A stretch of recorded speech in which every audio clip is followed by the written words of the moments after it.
Alors bonjour chers auditeurs, on va regarder aujourd'hui ce 19-30 qui a eu du 27 mai. Je suis déjà un petit peu inquiet, on va voir, c'est sur le sujet donc, des votations, des explications du journaliste sur notre initiative sur l'intégrité physique. Donc je m'attends à... Retour en Suisse maintenant avec une page spéciale consacrée à la votation du 9 juin. Ce soir, nous nous penchons sur l'initiative pour la liberté et l'intégrité physique. Jean-Marc Berger, dites-nous d'abord ce que c'est que cette initiative et puis le contexte dans lequel elle est lancée. Alors l'initiative a été lancée durant le Covid et les programmes de vaccination mis en place à cette période. Les initiants exigent que personne ne puisse toucher à notre intégrité physique sans notre consentement. En cas de oui, il ne sera par exemple pas possible. Alors déjà ça, c'est pas très juste de le dire comme ça, vu que on veut pas ça, on veut que si la personne ne donne pas son consentement, et c'est ce qu'on ajoute dans la Constitution, c'est si la personne ne donne pas son consentement, elle n'a pas de préjudice social ou professionnel ni de peine. Donc ce qu'il a dit là est faux en fait. Possible de vacciner quelqu'un contre son gré, plus possible non plus, comme durant la pandémie, de se voir interdire l'accès à des lieux publics si on n'est pas vacciné. Et là, en fait, il entretient un mythe, parce que déjà la vaccination forcée n'existe pas, elle est impossible. Donc le droit à l'intégrité physique, dans l'absolu, il est respecté, il devrait être respecté. Donc on peut avoir une vaccination obligatoire, mais qui ne sera jamais forcée. Donc là, il présente notre initiative de manière trompeuse, évidemment. C'est étrange parce que c'est le même journaliste qui m'avait cuisiné pendant 20 minutes pour le 19-30 du 7 mai après notre conférence de presse. Donc lui connaît quand même pourtant très bien tous les arguments qu'on a présentés et qui vont au-delà de ça. Nous on parlait effectivement de l'entreprise suisse qui a licencié 150 personnes sans qu'il y ait d'obligation vaccinale du tout, donc il ne respecte pas du tout le droit à pouvoir choisir pour son corps, et donc là il n'en parle pas du tout, c'est assez incompréhensible. Une question fondamentale, c'est le respect de l'intégrité physique, est-ce qu'elle est garantie ? Alors la Constitution suisse garantit déjà ce droit. D'ailleurs aujourd'hui, aucun vaccin n'est obligatoire en Suisse, mais il est vrai qu'il y a des exceptions. En cas de menace grave, la vaccination peut être rendue obligatoire, par exemple pour le personnel de santé. Du côté des opposants, on craint une surcharge des hôpitaux si l'État ne peut plus imposer de restrictions pour les... Alors le gars, on dirait qu'il travaille pour la Confédération. La surcharge des hôpitaux, c'est assez intéressant parce que pendant la pandémie, on a, l'hôpital cantonal d'Argovie qui était vacciné, dont le personnel médical était vacciné à hauteur de 30 et quelques %. Donc la majorité ne s'était pas fait vacciner. Donc on voit que ça n'a aucun rapport en fait. La vaccination est censée protéger déjà la personne elle-même. Mais pas d'autres personnes. Donc les personnes qui veulent se protéger se vaccinent, et même là on l'a vu, l'immunité durait à peine quelques mois, il fallait se revacciner par-dessus encore et encore et encore. Il y a des gens qui étaient jusqu'à 8 boosters, c'est quand même assez grave. Personnes non vaccinées. Par ailleurs, certaines tâches essentielles au maintien de l'ordre public pourraient être entravées. Passer les menottes à un suspect ou lui prélever de l'ADN. C'est complètement faux, on n'a jamais prévu d'entraver ça.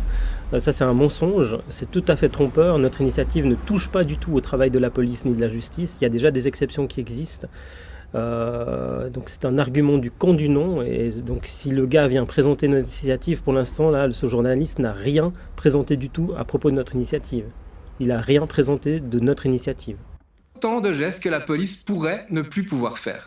Merci beaucoup Jean-Marc. Et derrière cette initiative... À ce propos, pour le travail de la police, on a maître Henri Gendre, qui est de Fribourg, qui a fait une analyse juridique et qui montre que c'est un argument qui est complètement fallacieux, que les exceptions existent et puis que c'est juste pour tromper l'opinion publique. Il y a un homme, Richard Kohler, fondateur du mouvement suisse pour la liberté, un mouvement créé en 2018 et qui a connu son apogée pendant le Covid. Son portrait est signé Valérie Gillot. Des journaux comme celui-ci, près de 500 000 en ont été distribués dans les boîtes aux lettres ou les gares du pays. Le fondateur du mouvement suisse pour la liberté y croit, son texte est essentiel pour protéger la population. Chacun doit pouvoir décider ce qui entre dans son corps. C'est un droit fondamental, un droit humain. Et nous voulons l'inscrire dans la Constitution. Pour comprendre d'où vient Alors de nouveau, il y a cette imprécision. Chacun doit pouvoir choisir ce qui rentre dans son corps, c'est déjà le cas, mais sans qu'il y ait de préjudice social ou professionnel. Donc, et là, c'est pas précisé dans l'émission, c'est une catastrophe. Ce sujet est une catastrophe, parce que là, on parle pas du tout de notre initiative. Cette initiative, il faut se rendre à Worb, à 20 minutes de Berne, dans cet entrepôt, reconverti en bureau. Voilà, là on est dans notre salon. C'est ici qu'on élabore nos stratégies, qu'on discute de ce qu'on va entreprendre et puis faire. Car la vaccination n'est pas le seul combat de Richard Kohler et son équipe. Ils ont aussi fait aboutir une initiative pour l'argent liquide, lancé une autre contre la 5G et ils préparent un nouveau texte contre les éoliennes.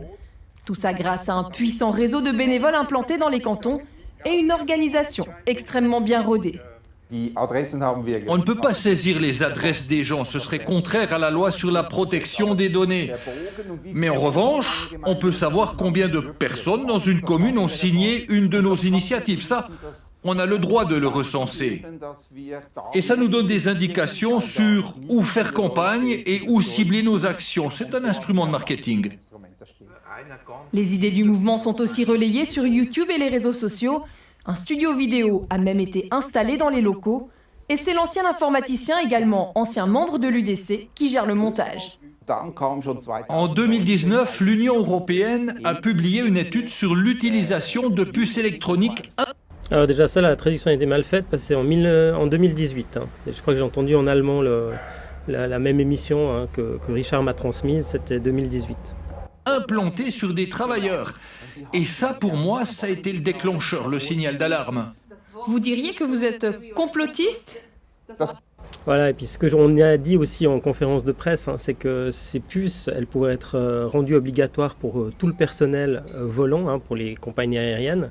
Et donc ça toucherait de nouveau le personnel de Suisse, dont 150 ont été licenciés parce qu'ils ne voulaient pas le vaccin. Et donc on doit pouvoir protéger ces gens-là et puis dire aux entreprises privées, non, vous ne pouvez pas prendre des décisions arbitraires comme ça, qui sont en dehors du cadre étatique et qui touchent à l'intégrité physique et en plus donner préjudice à vos employés qui refuseraient. Ça ne me correspond pas. En fait, ce qu'on fait, c'est qu'on met l'intégrité physique comme un droit fondamental qui est supérieur à d'autres droits, et donc aux droits que se prendraient les entreprises privées ou pas. Ça peut être, on a vu la police aussi, je crois que la police cantonale valaisanne, c'est la moitié du corps policier, du corps de police valaisan ne voulait pas se faire vacciner, et puis ils ont été contraints de le faire de manière forcée. Je ne pense pas être un théoricien du complot.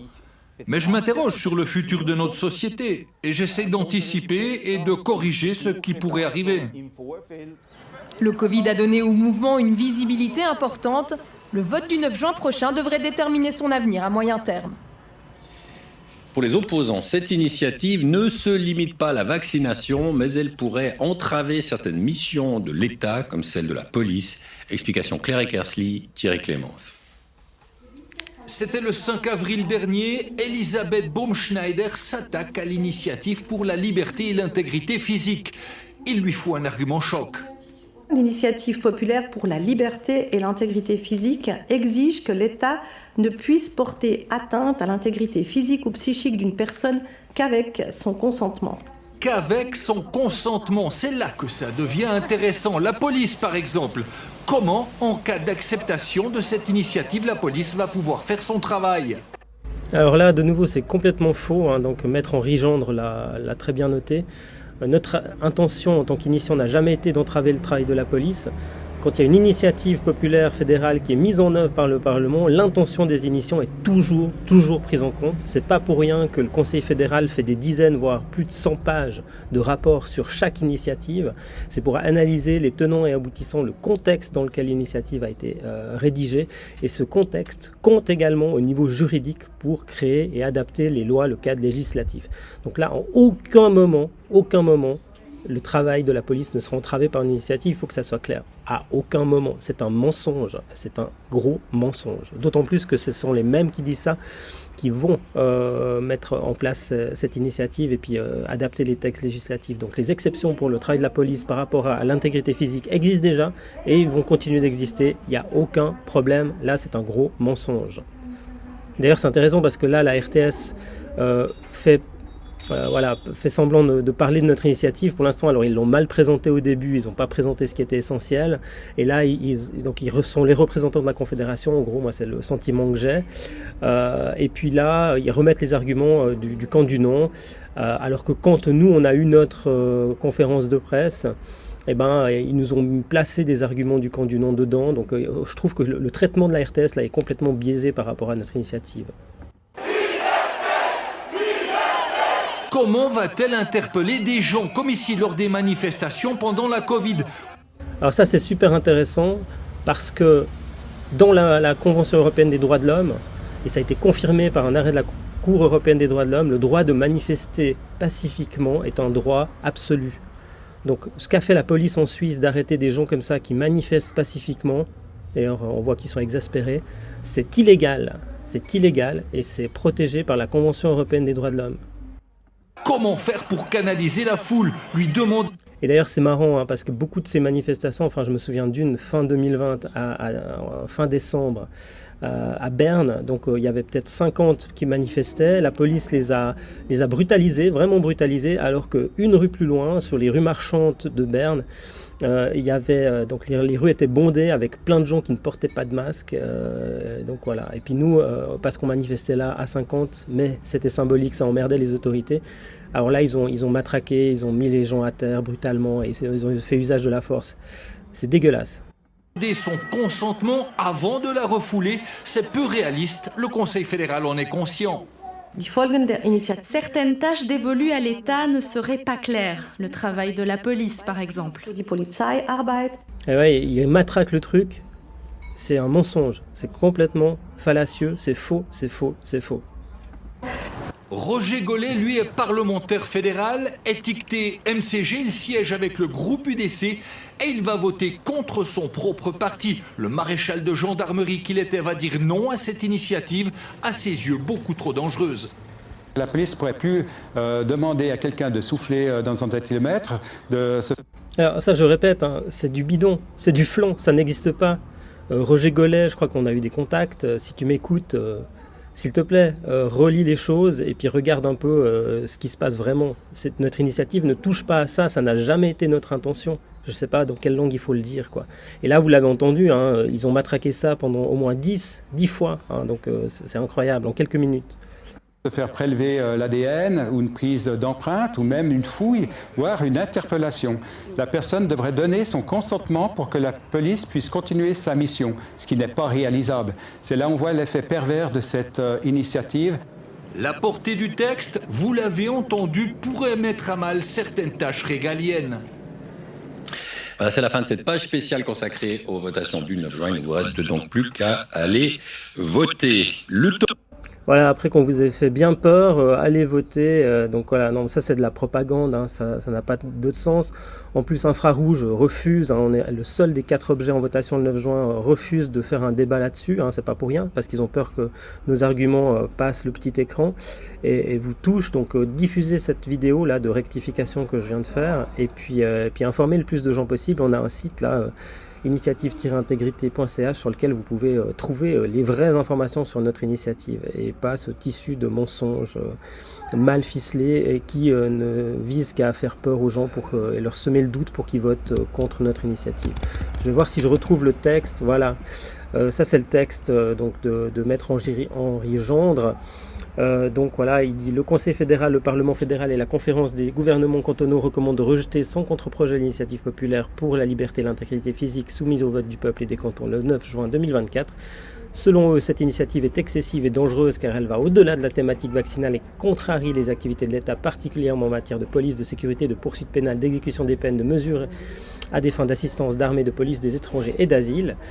Selon Maître Gendre, cette manière d'interpréter l'initiative et d'en inférer cette implication est erronée et induit la confusion dans les esprits des votants. Malgré sa formulation maladroite, l'initiative vise en effet uniquement à garantir à chaque personne le droit à l'autodétermination en matière vaccinale et de biotechnologie médicale sans qu'il en résulte de discrimination. Elle concrétise l'essence intangible du droit de toute personne à ne pas se laisser injecter dans le corps contre son gré ou par pression un quelconque produit en vertu d'une obligation vaccinale étatique directe ou indirecte. Donc, Cette manière d'interpréter l'initiative et d'en inférer cette implication est erronée et induit la confusion dans l'esprit des votants. Je pense que c'est assez grave. D'ailleurs, on pense même à faire un recours contre cette votation pour la propagation de cette information complètement fausse et qui sème la confusion dans le corps électoral et qui est surtout complètement infondée, mais complètement infondée. Voilà. Merci de m'avoir écouté et puis votez juste donc oui le 9 juin à notre initiative qui, je dois avouer, avec une grande déception, n'est pas relayée de manière très équilibrée par les médias. Merci.